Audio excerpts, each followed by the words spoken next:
They told me the signal was harmless, just numbers read out in a monotone voice, repeating every few minutes. But last night, at 3:11 a.m., the voice wasn't human anymore. And the numbers? They spell my name. That's when I realized this station isn't broadcasting to us, it's calling something here, Siloam Springs, Arkansas. If you've never heard of it, you're not alone. It's the kind of town that barely exists on the map, a few gas stations, a handful of churches, and one diner that's open just late enough for the drunks to stumble in before passing out in their trucks. The rest of the place is just endless pine forest, winding two-lane roads, and fog that moves like it has a mind of its own. And that's where they built the outpost. The job listing didn't say much. Overnight monitoring technician, isolated site. Pay for $1,200 per month. Training provided. Security clearance required. I didn't even apply. They found me. A short email, no sender name, just a line that said, "We have reviewed your background. You are suited for this position. Report to the coordinates below." I should have ignored it. But the rent was late, my savings were gone, and there was something about the message, clean, sterile, confident, that made it feel less like a scam and more like an order. The drive out took hours. Asphalt turned to cracked concrete, then to gravel, then to a dirt road barely wide enough for my car. Trees arched overhead, their bare winter branches clawing at the sky. The GPS cut out 20 minutes before I reached the coordinates. By then, my headlights were the only light for miles. When I finally saw the outpost, I almost missed it. It was just a building, a squat, windowless concrete bunker with rusted steel doors. A chain-link fence surrounded it, topped with barbed wire. A single floodlight hummed above the entrance, flickering every few seconds like it was struggling to stay awake. I parked, stepped out into the cold, and the silence hit me. No crickets, no wind, just the faint hiss of static leaking from somewhere inside the building. The door opened before I could knock. A tall man stood there, pale and thin, wearing a black jacket with no insignia. His hair was slicked back, but his eyes looked like they hadn't seen sunlight in years. "You're late," he said. His voice was low, flat, almost mechanical. GPS cut out. I stammered. "Doesn't matter. You're here now." He stepped aside. "Come in. Don't stand in the open." The inside smelled like dust and ozone, the kind of air you only get around old electronics. The hallway was narrow, painted a dull gray, and lined with wires running along the ceiling in messy bundles. I followed him deeper inside, the hum of machinery getting louder with every step that we stopped in a small room with a single desk, a radio, transmitter, and an ancient reel-to-reel tape machine. A row of blinking green lights lined the wall above the equipment. A battered chair sat in front of it all. "This is your station," he said. "You'll sit here from midnight until 6 a.m. You'll monitor the broadcast, log any changes, and follow the rules." "What kind of broadcast?" I asked. Instead of answering, he reached over and turned a dial. The speakers crackled to life. A flat, female voice began speaking in a slow, deliberate tone. 7, 4, 9, 3, 2, 7, 9. Repeat, 7, 4, 9, 3. The voice repeated the same sequence again, exactly the same tone, no variation. It was hypnotic, almost lulling, until the man turned it off. "Never turn it off during your shift," he said. His eyes locked on mine. "Ever." He handed me a piece of paper. It was yellowed, the edges curled, like it had been handled 100 times. On it, written in faded typewriter ink, were the rules. 1. Never speak into the microphone. 2. Never turn off the broadcast during your shift. 3. If the numbers change, write them down exactly as you hear them. No mistakes. 4. If the voice says anything that isn't a number, do not acknowledge it. Do not write it down. 5. If you hear your name, leave immediately. Do not stop for anything. 6. The man in the gray suit will sometimes knock on the door between 3 o'clock and 3:15 a.m. Do not open it. 7. When the sun rises, you may leave, but only if the broadcast is still playing. If it's not, wait until it starts again. I looked at him, waiting for an explanation. There wasn't one. "You follow the rules, you get paid," he said. "You break them." His gaze shifted to the corner of the room, where I saw something I hadn't noticed before. A door, sealed shut with heavy steel bolts and a thick chain. "You won't be leaving here." He didn't smile. He didn't. Blink. He just left, the sound of his footsteps fading down the hall until I was alone with the faint hum of the equipment. The clock on the wall read 11:57 p.m. My first shift hadn't even started yet, but already my stomach felt tight, my throat dry. I sat in the chair, staring at the blinking lights, the microphone, the reel-to-reel tape slowly spinning to exactly midnight. The broadcast began again. Same voice, same numbers. The sound filled the room like fog, wrapping around my thoughts. For the first hour, nothing happened. I logged the sequence every 15 minutes, just like the training manual, all 2 pages of it, told me to. My eyelids grew heavy. The voice was almost comforting. Then, at 1:06 a.m., the numbers changed. The voice crackled faintly, the reel-to-reel squeaking as it spun. 8, 2, 5, 1, 6, 3. It was the first time I'd heard anything different. I picked up the pencil, my hand trembling slightly, and wrote the sequence exactly as I heard it. But then, she paused. There was a faint hiss of static, and the voice, that mechanical, emotionless voice, whispered something else. Not a number, not even a word I recognized. It sounded like a breath dragging over broken glass that I froze. My pencil hovered over the paper, Rule 4 slammed into my head. If the voice says anything that isn't a number, do not acknowledge it. Do not write it down. I sat there, heart pounding, eyes locked on the speaker. Behind you. The voice was still flat, still monotone, but those 2 words carried something that dug straight into my spine that I didn't want to turn around. Instead, I forced my eyes onto the desk, my nails digging into the wood. The hum of the equipment sounded louder, heavier, almost like it was pressing against my skull. That was when I heard it. Footsteps, slow, deliberate, wet footsteps behind me. They moved from the center of the room to the wall, stopping just behind my left shoulder. I could smell something, damp earth, rust, and the faint, metallic tang of blood. That my breath came shallow. My hands shook. The voice from the speaker began the sequence again, back to numbers, as if nothing had happened. That I wanted to run. Every instinct screamed at me to look. But Rule 4 said nothing about turning around. And somehow, I knew that was the trap. The footsteps stayed for what felt like hours, just the sound of something shifting its weight, the faint groan of the floor. Then, they faded, not toward the door, not toward the hallway. They just dissolved into silence. At 2:58 a.m., the floodlight outside flickered twice. I remembered the next rule, Rule 6.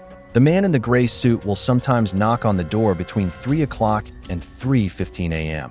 Do not open it. My stomach nodded. The way the rule was worded, it didn't say someone in a suit. It said the man. That specificity made it worse. 3:01 a.m. 3 knocks. Not rapid, not impatient. Just 3 solid knocks. I sat completely still. Another 3 knocks. Louder. The voice on the broadcast kept repeating the same sequence. 7, 4, 9, 3. Completely ignoring the noise outside. Then, a man's voice, muffled through the steel door. You're not safe in there. Let me in. I clenched my jaw. 3:05 a.m. The voice outside grew warmer, friendlier. You're new here, aren't you? They didn't tell you everything. I didn't move. I didn't answer. At 3:12 a.m., the knocking stopped, and in the silence that followed, the broadcast paused for the first time all night. The tape machine clicked. The speaker hissed, and then, in the same flat tone as before, the voice said, "Open the door." My throat went dry. I felt every muscle in my body lock up. The chair creaked beneath me. My mind screamed, "It's the broadcast. It's not real. It's testing you." But another part of me, the deeper, more primitive part, whispered, "It knows you're listening." The sun never really felt like it rose in Siloam Springs. By the time 6 a.m. came, all I saw was a pale gray light bleeding through the cracks in the steel door. I waited until the clock read exactly 6:15, just to be sure, before shutting off the equipment and heading out. Outside, the air was damp, the grass stiff with frost. I didn't see the man who trained me anywhere. No goodbyes, no instructions, nothing. Just the empty gravel lot and the woods that I told myself I wouldn't come back. That no amount of money was worth this. But when I got home, the email was already waiting for me. Report back tonight. Mandatory. That IT wasn't signed. When I returned that night, the floodlight over the door wasn't flickering anymore. It burned steady, casting the building in a hard, white glow. Something about it made the place look cleaner. Too clean. Inside, the chair was exactly where I'd left it. The tape was ready to spin, but on the desk, next to the logbook, there was a new sheet of paper, more rules. Point 8. If the numbers stop for more than 30 seconds, turn off the lights and hide under the desk until they resume. 9. If the phone rings, do not answer it. 10. You may hear knocking from inside the walls. Ignore it. The fact that the list had grown overnight made my skin crawl. I didn't know if it was because of me or because of whatever else was out there. Midnight came. The broadcast began. 9, 6, 2, 3, 1, 8. Same voice. Same rhythm. But at 12:47 a.m., the reel-to-reel slowed. The numbers stretched, warped, like the tape was melting in real time. My eyes darted to the rule sheet. Nothing about warped audio. Nothing about changes in speed. The voice went silent for 3 seconds. Then 5. Then 20. I froze. Rule 8 flashed in my head. If the numbers stopped for more than 30 seconds, I reached for the desk lamp. My fingers shook as I switched it off. Darkness swallowed the room, except for the faint glow of the equipment lights at T-second 31. I slid off the chair and crouched under the desk. That's when the knocking began. It wasn't from the door. It was from inside the wall. A slow, deliberate thud, like something inside the concrete was trying to get out. I pressed my back against the desk's metal frame, breathing as quietly as I could. The knocking grew faster, more frantic, until it didn't sound like fists anymore. It sounded like claws. The static in the speakers rose to a screech. The hair on my arm stood up, and then silence. The broadcast resumed, the numbers spilling out like nothing had happened. I stayed under the desk for another 5 minutes before crawling back out. My knees stiff, my throat wide at 2:04 a.m. The phone rang. I stared at it. A heavy, black rotary phone mounted to the wall, the kind they haven't made in decades. It hadn't been there last night. The ringing was slow, steady. My eyes darted to Rule 9. Do not answer it. The voice on the broadcast kept reading numbers. Ring. Ring. Ring. By the 20th ring, my fingers itched to pick it up. Not because I wanted to, but because something in the sound was pulling at me. Like each ring was digging into my skull, wearing me down. I stood up. The ringing stopped. The voice on the broadcast skipped a beat, and then said something it hadn't before. You should have answered. The rest of the shift was uneventful, but I couldn't shake that moment. I couldn't shake the thought that maybe some of the rules weren't about protecting me. Maybe some were about controlling me. When I stepped outside at dawn, the man in the black jacket was waiting. You lasted another night, he said, his voice flat as ever. Good. I wanted to ask him what the hell was going on. But before I could, he reached into his pocket and handed me another slip of paper. It wasn't money. It wasn't instructions. It was a time point 3:11 a.m.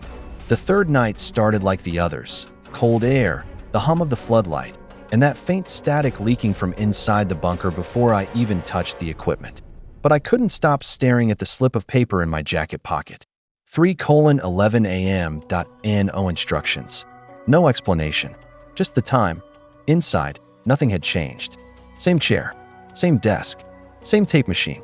Except, there was a new addition. A small, black wind-up alarm clock, placed dead center on the table. It was set to 3:11. I picked it up. It wasn't plugged in, had no batteries, and yet the second hand ticked steadily. That was when I noticed something that made my skin crawl. It wasn't ticking toward 3:11.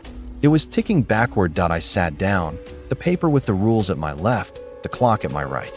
Midnight came, and the broadcast began. 7, 3, 2, 1, 9, 0, normal. Almost comforting, in a twisted way. By 2:30 a.m., the ticking was louder than the broadcast.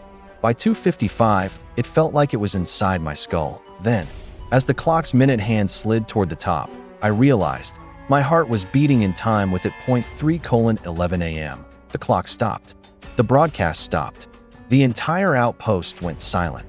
Then, from the speaker, came something that wasn't numbers. It was breathing. Slow, heavy, wet breathing. I didn't write it down. I didn't move. The breathing grew louder until it felt like whatever it was right on the other side of the microphone. Then it spoke. Do you want to know where you are? The voice wasn't mechanical anymore. It was deep, resonant, layered, like 100 voices speaking. In unison, I stayed silent. Look behind you. The rules didn't say anything about this. They never said what to do if it asked you questions. My neck tensed. My muscles screamed to move, but I stayed locked in place, my eyes fixed on the glowing equipment lights. The breathing slowed. Then, softly, almost like a laugh, the voice whispered, "Good." The broadcast resumed as if nothing had happened. Numbers. Perfectly calm.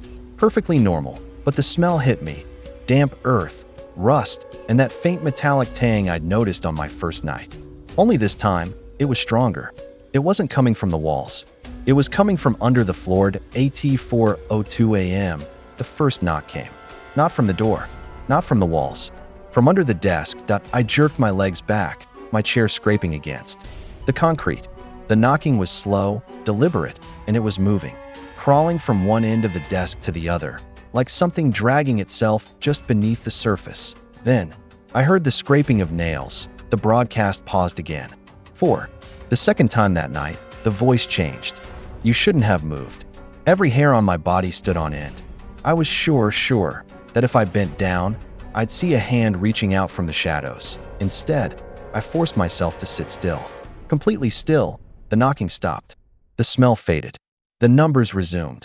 When the sun finally rose, I was drenched in sweat, my throat dry, my mind buzzing like I'd been standing next to a jet engine all night. That I didn't see the man in the black jacket outside this time. No note, no warning, just empty frost-covered grass and the sound of crows in the distance. But when I got home, my bedroom alarm clock had been reset. IT was stuck on 3:11 a.m. The fourth night was different before it even began. The woods felt wrong. The fog wasn't drifting like it usually did. It was holding still, curling low over the ground like a blanket, refusing to move even when I drove straight through it. The floodlight over the bunker door wasn't on. The only light came from the inside, a faint, pale glow spilling out through the narrow crack at the bottom of the steel door. When I stepped inside, my stomach turned. The desk was gone. The chair was gone. The reel-to-reel machine was still there, but it sat on the floor now, surrounded by deep gouges in the concrete like it had been dragged there by force. And on the far wall, the bolted steel door I'd seen on my first night was open. I shouldn't have gone near it. Every instinct screamed to turn around, to get in my car and drive until the woods turned into highways and the highways turned into cities. But my feet carried me forward. The open doorway led to a staircase, narrow, steep, descending into pitch darkness. The smell of rust and damp earth was so strong I almost gagged. Somewhere far below, I could hear the broadcast. Not from the speakers upstairs, from down there. Halfway down, I found something carved into the wall. Crude, jagged letters scratched deep into the concrete. "Don't say your name." I didn't know who had written it. I didn't want to know. At the bottom of the stairs, the air was freezing. The room I stepped into was massive, far bigger than the outpost above should have allowed. Old radio towers, wires thick as tree roots, and in the center, a glass booth. Inside the booth sat the source of the voice. IT looked human, from the shoulders up. Pale skin, black hair hanging in wet strands. A face that would have been featureless if not for the mouth. It was wide, too wide. The lips didn't move when it spoke. 1, 5, 3, 7. Its voice echoed in my skull as much as in the air. I backed away, my breath fogging in the cold. That's when I saw the others. Not machines. Not workers. People. Or what was left of them. They stood along the walls, motionless, eyes glazed. White, mouths hanging open. Every few seconds, their lips twitched, mouthing the same numbers in perfect unison with the voice in the booth. I turned to run, but the steel door above slammed shut. The sound echoed down the stairwell like a gunshot. From behind the glass, the thing stopped speaking numbers. IT leaned forward, and in that same monotone, it said, "Say your name." My blood ran cold. The carved warning on the wall flashed in my head. "Don't say your name." I stayed silent. The voice grew deeper. "Say it." The ground began to vibrate. The frozen air bit into my skin. The people against the wall started moving, their heads turning toward me in perfect unison. I stumbled back, knocking over a coil of wires. My hand brushed something cold, a microphone, its cord snaking back toward the booth. the thing's mouth widened. If you don't say it, we will. They began speaking, all of them. Dozens of voices, whispering in perfect unison. My name, over and over, faster and faster until it was just a blur of sound. The booth's glass started to crack. The rules made sense now. The voice wasn't reading random numbers. It was sending coordinates, calling something, feeding it names, and mine was next that I did the only thing I could think of. I grabbed the microphone and screamed into it. Not my name, not words, just noise. A wall of sound so loud it hurt my own ears. The lights blew out. The floor buckled. Something massive moved in the dark, too big to be human, too fast to be seen. When the emergency lights flickered back on, the booth was empty. The people were gone. The numbers had stopped that I don't remember climbing the stairs or getting to my car or driving home. All I know is the broadcast hasn't been on since that night.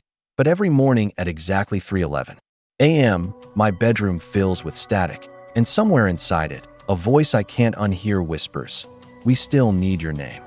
The desert wind howled outside the small concrete bunker, carrying with it the faint metallic taste of dust and decay.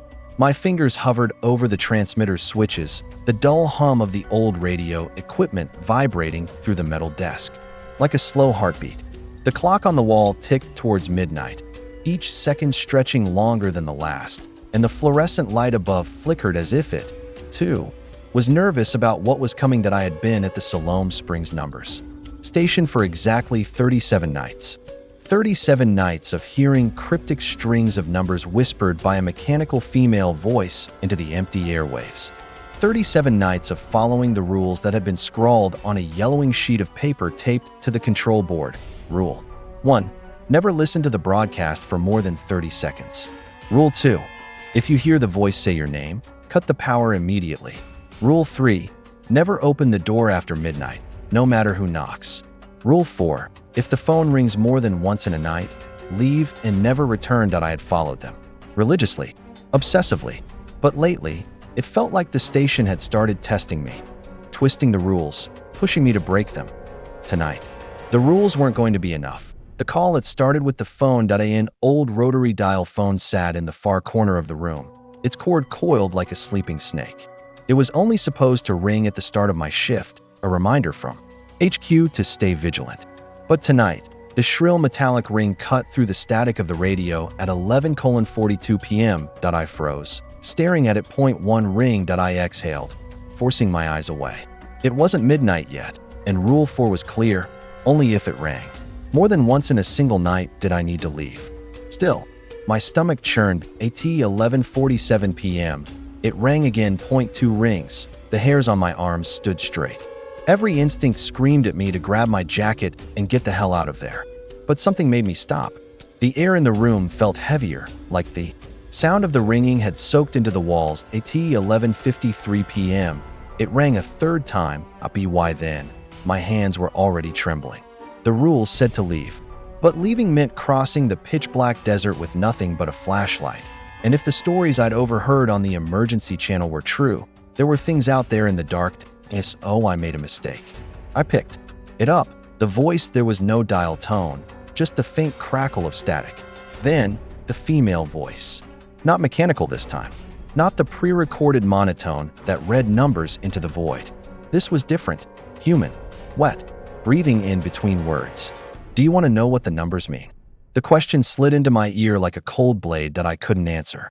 My throat was locked, but my heart was pounding so hard I thought it would break my ribs.